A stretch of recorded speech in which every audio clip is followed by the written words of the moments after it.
नमः। अस्मद्गुरुभ्यो नमः। अस्मत्परम गुरुभ्यो नमः। अस्मत्सर्वगुरुभ्यो नमः। श्री राधा कृष्णाभ्यां नमः। श्रीमते रामानुजाय नमः। लंबोदरम परम सुंदर एकदंतम पीतांबरम त्रिनयनम परमं पवित्रम उद्यद्दिवाकर निभोज्वलकान्तिकान्तं विघ्नेश्वरं सकलविघ्नहरं नमामि। शरीरं स्वरूपं ततो कलत्रं यशश्चारुचित्रं धनं मेरुतुल्यम् मनश्चैनलग्नं श्रीगुरुरङ्गङ्घ्रिपद्य मे ततः किं ततः किं ततः किं ततः किं नारायणं नमस्कृत्य नरं चैव नरोत्तमं देवीं सरस्वती व्यासं ततो जयमुदीरयेत्। जयतु देवी देवो देवकी नंदनोऽयं जयतु कृष्णो वृष्णिवंश प्रदीपः। जयतु मेघ श्यामलः कोमलांगः जयतु पृथिवी भारनाशो मुकुंदः। कृष्ण त्वदीय पद पंकज पंजरांतम अद्यैव मे विसतु मानस राजहंसः। प्राण प्रयाण समय कफवात पित्तै कंठावरोधन विधौ स्मरणं कुतस्ते। बर्हा पीडं नटवर वपुः कर्णयो कर्णिकारं बिभ्रद्वासः कनककपीशं वैजन्ति च मालां रन्ध्राणवेणोरधर सुधया पूरयन्त गोपवृन्दै वृन्दारण्यं स्वपदरमणं प्राविशद गीतकीर्तिः। गुरुजी जरा रोकूंगा मैं, बैटरी लो हो रही है, इसको मैं जरा लगा देता हूँ।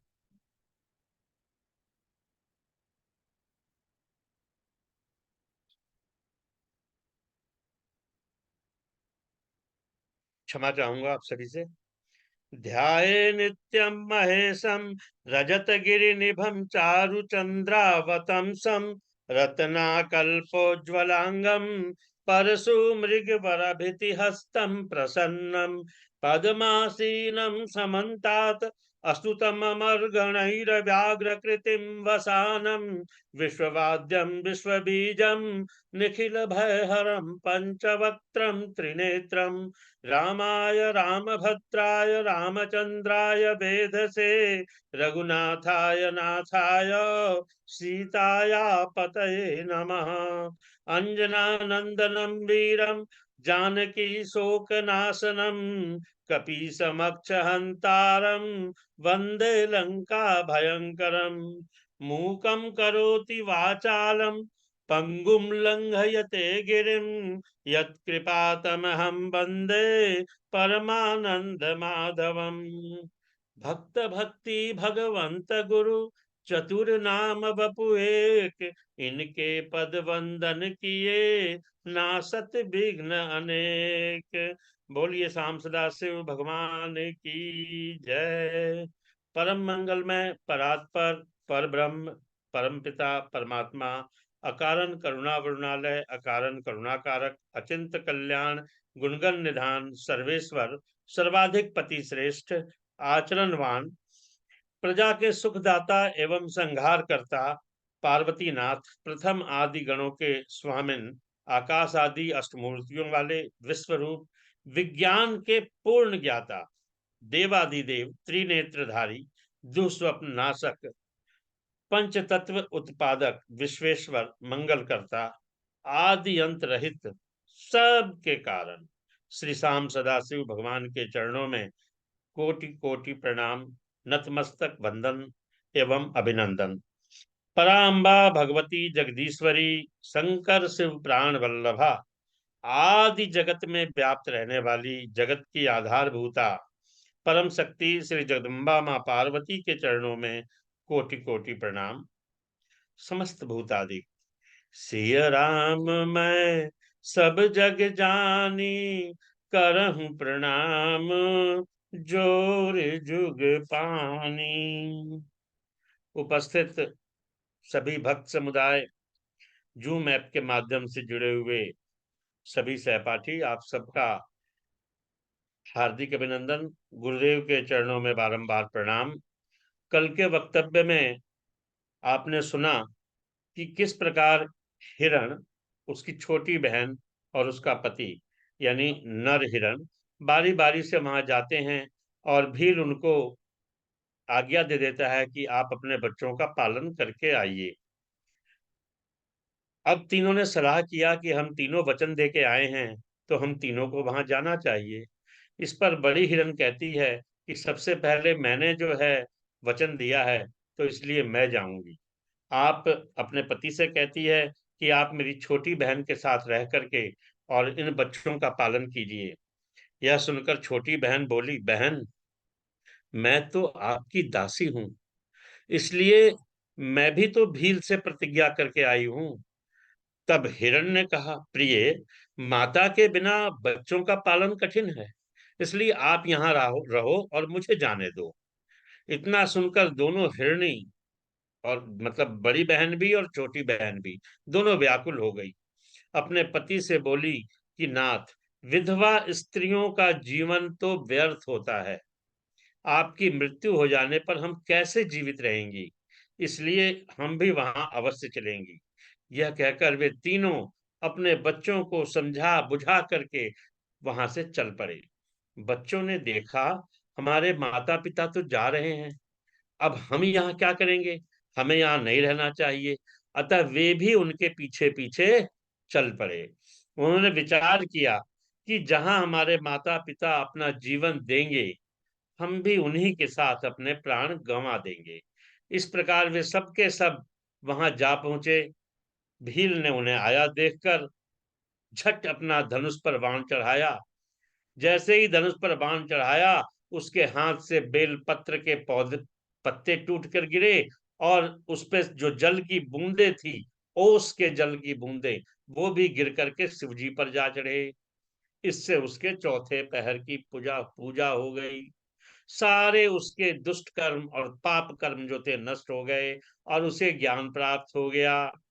उसने मृग और मृगनियों से कहा कि भी मृग मृग और मृगनियों ने आकर के कहा कि हे भीलराज, अब आप कृपा करके हमारा वध करें, जिससे कि हमारा देह सफल हो जाए, क्योंकि अगर हमारे मरने से किसी का पेट भर रहा हो तो इससे पुण्य का कोई काम नहीं। तब भील शंकर जी की परम कृपा से ज्ञान प्राप्त करके आश्चर्य से सोचने लगा, एते धन्या मृगाश्चैव ज्ञानहीना सुसम्मता, स्वीयेनैव शरीरेण परोपकरणे रताः। ज्ञान रहित ये मृग धन्य हैं, इन्हें तो ज्ञान नहीं है। ये पशु हैं, ये परम सम्मानीय हैं, जो अपने शरीर से परोपकार करने को तैयार हैं। और एक मैं हूं, जो मनुष्य जन्म पाकर भी इतना बड़ा हत्यारा बन चुका हूं। सूत जी कहते हैं कि हे ऋषियों, इस प्रकार विचार करके भील ने कहा कि मृगियों, तुम लोग धन्य हो, तुम्हारा जीवन सफल है, जाओ, मैं तुम्हें नहीं मारता, तुम निर्भय होकर रहो। इस प्रकार भील बोला।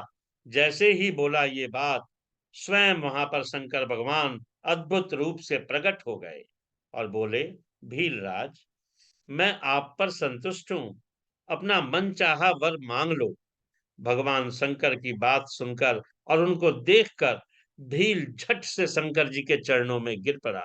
उसकी आंखों से जलधारा बहने लगी। तब भगवान शंकर ने कहा व्याधर से, मैं बड़ा प्रसन्न हूं इस समय तुम श्रृंगवेरपुर की श्रेष्ठ राजधानी में जाकर आनंद के साथ इच्छित भोग प्राप्त करो। तुम्हारे घर पर भगवान श्री रामचंद्र पधारेंगे, उनके साथ तुम्हारी भक्ति पूर्वक मित्रता हो जाएगी। ऐसा कहने पर वह व्याध कृतार्थ हो गया, और ये जो भील था ये शिव जी के नाम को प्राप्त हुआ। यह सभी मृग भी जो है शिव जी का दर्शन करके मुक्त हो गए, मोक्ष को पा गए और शिवलोक को गए। और अंत में सुख भोग करके भील अपने परिवार सहित रामचंद्र जी के अनुग्रह से उस व्याध ने परम पद को प्राप्त किया। अज्ञानात् स व्रतं चैतत् कृत्वा सायुज्यमाप्तवान् किं पुनर्भक्ति संपन्ना यान्ति तन्मयतां शुभाम। अज्ञानतावश इस व्रत को करके, शिवरात्रि का व्रत था, उसने भील ने अज्ञानतावश किया। रात के चारों पहर उसने पूजा की और उस व्याध को सायुज्य मुक्ति मिली। यदि सज्जनों हम भक्ति भाव से, हम मनुष्य लोग अगर पूजा करें शिवरात्रि के चारों पहर 4 बार, तो निसंदेह हमें सायुज्य मुक्ति प्राप्त हो सकती है। इसमें अचंभे की कोई बात ही नहीं है। जो सृष्टि के आरंभ में निर्गुण परमात्मा हैं, उन्हीं से प्रकृति पुरुष हुए, और वह पुरुष रूपी नारायण की नाभि से ब्रह्मा जी हुए। फिर जब दोनों में विवाद हुआ तो विवाद निवारण के लिए प्रत्यक्ष महादेव प्रकट हुए। फिर वही जगत के कल्याण के लिए ब्रह्मा जी के कपाल से प्रकट हुए रुद्र के रूप में। सोने के आभूषण में जिस प्रकार सब सोना है, इसी प्रकार शिव जी के सगुण में और निर्गुण में कोई भेद नहीं है। इति ज्ञानम सदा गेयम सर्व शिवमयम जगत, शिव सर्वमयो ज्ञेय सर्वज्ञेन विपश्चिता। ये सारा जगत शिवमय है, ऐसा ज्ञान निरंतर अनुशीलन करने योग्य है। इस प्रकार सर्वज्ञ विद्वान को निश्चित रूप से शिव को सर्वमय जानकर उनकी पूजा करनी चाहिए, तपस्या करनी चाहिए। ब्रह्मा से लेकर तृण पर्यंत जो कुछ भी हमें संसार दिख रहा है, वह सब शिव है। वह इस जगत का निर्माण कर उसमें प्रविष्ट हो जाते हैं, फिर भी जगत से दूर रहते हैं, क्योंकि वह निर्लिप्त और चित्त स्वरूप वाले हैं। शिव संबंधी ये विशिष्ट ज्ञान शिव को अत्यंत प्रसन्न करने वाला, भोग और मोक्ष देने वाला तथा दिव्य शिव भक्ति को बढ़ाने वाला है। इस प्रकार शिव पुराण की आनंद प्रदान करने वाली उत्कृष्ट कोटि रुद्र नामक ये चौथी संहिता का हम लोग वर्णन सुन रहे थे।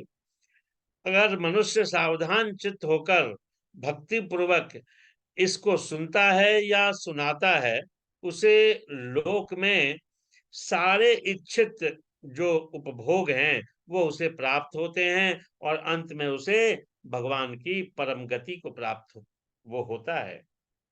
इसके साथ ही कोटि रुद्र संहिता जो है यहाँ पर संपूर्ण हुई है, और उमा संहिता का आरंभ होता है, जिसमें सबसे पहले नरकों का वर्णन किया गया है।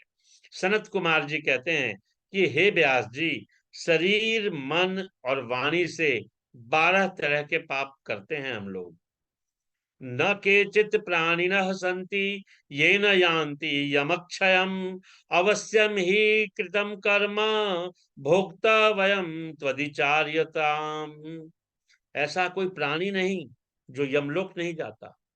इसे अच्छी तरह विचार करके ही अपने किए कर्म का फल हमें अवश्य भोगना पड़ता है। यह विचार कर लीजिए सब लोग, जैसा हम कर्म करेंगे वैसा ही फल जो है हमें भोगना पड़ेगा। तत्र ये शुभ कर्माणः सौम्यचिता दयान्विता, ते नरा यान्ति सौम्येन पूर्वम यम निकेतनम। ये पुनः पाप कर्माणः पापादान विवर्जिता, ते घोरेण पथायान्ति दक्षिणेन यमालयम। जो भी व्यक्ति शुभ कर्म करने वाले हैं, सौम्य चित्त और दयालु होते हैं, वे मनुष्य जो हैं वो यमलोक में पूर्व द्वार से जाते हैं। किंतु जो पापी हैं, पाप कर्म में निरत हैं और दान से रहित हैं, घोर मार्ग दक्षिण वाला जो है, उन्हें उस मार्ग से यमलोक ले जाया जाता है। षड्तीति सहस्त्राणि योजना नाम तथा वैवस्वतम पुरम गेयम नाना रूपम अवस्थितम। मृत्यु लोक से 86,000 योजन की दूरी पार करके अनेक रूपों में स्थित सूर्य पुत्र यम के पुर को जानिए आप लोग। पापियों के जाने के मार्ग में नुकीले कांटे हैं, सिंह, भेड़िए, बाघ, भयानक जीव जंतु हैं जो पापियों को सताते हैं। भूख प्यास से व्याकुल होकर ये जो पापी लोग हैं, ये याचना करते हैं वहां, लेकिन वहां सुनने वाला कोई नहीं। यमदूत बड़ी निर्दयता के साथ उन्हें जंजीरों से बांधकर घसीटते हुए यमपुरी ले जाते हैं। जिन लोगों ने कुछ दान किया है, उनके पास तो कुछ मार्ग का भोजन और जल रहता है, वे उसे खाते पीते जाते हैं। यमपुरी में बड़ी कठिनता से पहुंचते हैं। यमराज की आज्ञा से जीव को जो है, श्रेष्ठ कर्म करने वाले को यम आदर करते हैं और फिर उन्हें उनके पुण्य के अनुसार विमान में बिठाकर स्वर्ग लोक भेजते हैं। लेकिन जिन्होंने पाप किया होता है, उन्हें नरकों में पटका जाता है।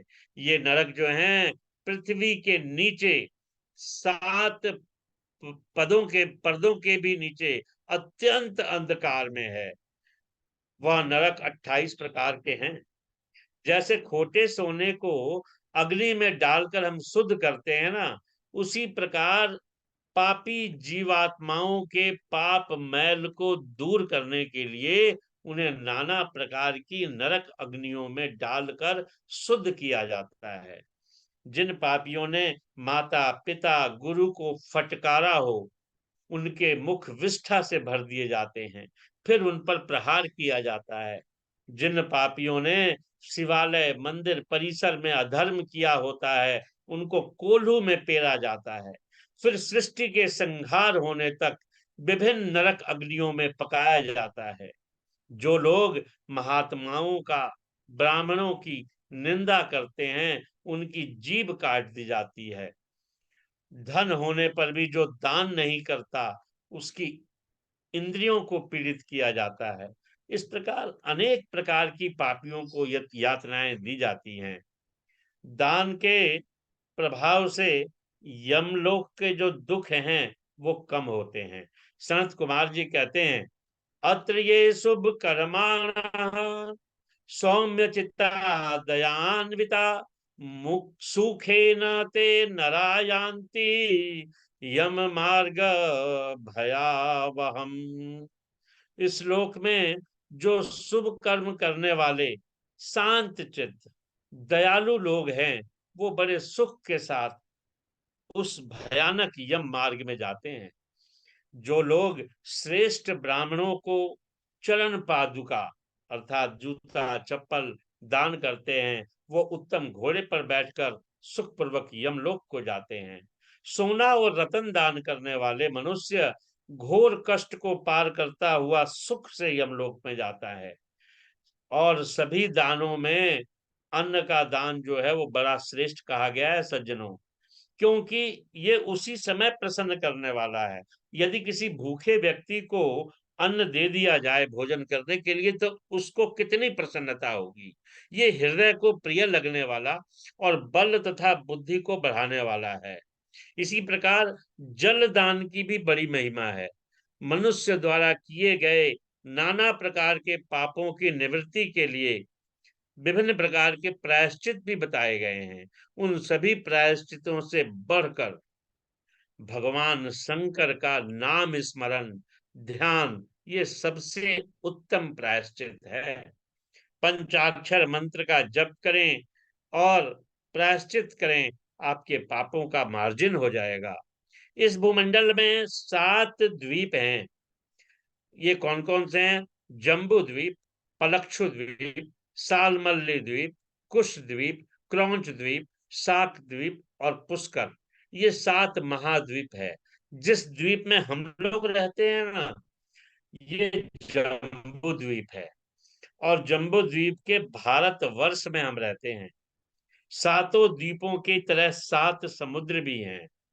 जम्बू द्वीप में, पूरे द्वीप में जो भारतवर्ष है, ये बड़ी पुण्य भूमि है। इसमें भगवान के प्रिय संत महात्मा सभी लोग निवास करते हैं। यहाँ पर पाप हरणी गंगा, गोदावरी, नर्मदा, सरस्वती आदि अनेक पवित्र नदियां हैं। तथा महेंद्र महेंद्र पर्वत, मलय पर्वत, विंध्य पर्वत, चित्रकूट, गोवर्धन आदि कई पुण्य पर्वत हैं। इन पर्वतों के या इन नदियों के दर्शन मात्र से जीव के ताप, पाप, संताप जो हैं वो निवृत्त हो जाते हैं। कहते हैं कि गंगा स्नान अगर नहीं कर पा रहे हो, गंगा जी आपसे दूर हैं, तो आप गंगा जी का स्मरण कर लो, जोर से गंगा का कीर्तन कर लो, गंगा गंगा अपने मुंह से बोलो, तो भी आपके पाप जो हैं वो कट जाते हैं। स्वर्ग अपवर्गास्पद मार्ग भुते धन्यास्तु ते भारत भूमि भागे गायन्ति देवाः किल गीतकानि भवन्ति भूयः पुरुषा सूरास्ते। स्वर्ग और मोक्ष के जो साधन हैं, वो सारे साधन इस भारतवर्ष में उपलब्ध हैं। और इसका गुणगान देवता लोग भी करते हैं। इसलिए सज्जनों, ये बड़ी धन्य भूमि है, जहां देवता लोग भी मनुष्य रूप धारण करके जन्म ग्रहण करना चाहते हैं। जो भरा नहीं है भावों से, बहती जिसमें रसधार नहीं, वह हृदय नहीं है, पत्थर है जिसमें स्वदेश का प्यार नहीं। वृक्षों में चंदन, बड़ा नागों में जैसे शेष, नदियों में गंगा बड़ी, देशों में भारत देश। बोलिए भारत भूमि की जय, भारत वर्ष की जय। बोलिए शाम सदा शिव भगवान की जय। सज्जनों, समय जो है हो गया है। गुरुदेव की आज्ञा अनुसार 10:05 हो चुके हैं, अब 10 बज गए हैं। तो आज मैं अपनी वाणी को यहीं विराम देता हूँ। अगले वक्तव्य में व्यास जी के जन्म संबंधी जो कथा होगी वो सुनाऊंगा। गुरुदेव के चरणों में ये वक्तव्य रूपी पुष्प अर्पित है। गुरुदेव प्रणाम। अद्भुत, बहुत बढ़िया, बहुत आनंद आया। अभी हमारे तिवारी जी भागवत कक्षा पर भी बड़ा अनुपम वक्तव्य प्रस्तुत किए, लाभान्वित किए। और वही वाणी पुनः एक बार शिव पुराण कक्षा पर भी सुनने का लाभ प्राप्त हुआ। बहुत अच्छा आपका प्रभावशाली वाणी होती है। और प्रभु का ऐसा कृपा है कि आपके मुख से जो निस्सरित होती है वाणी, तो एक एक जो अक्षर, एक एक शब्द होते हैं, वह बड़े हृदय को प्रेरित करने वाले होते हैं। बहुत बढ़िया। ठाकुर जी कृपा बनी रहे आपके ऊपर। सब सहपाठियों का सहयोग है गुरुदेव, और आपकी कृपा, आपका आशीर्वाद है। हमारे चमन लाल जी तो और प्रसन्न हुए सुन करके। गुरु जी प्रणाम। मुझे बहुत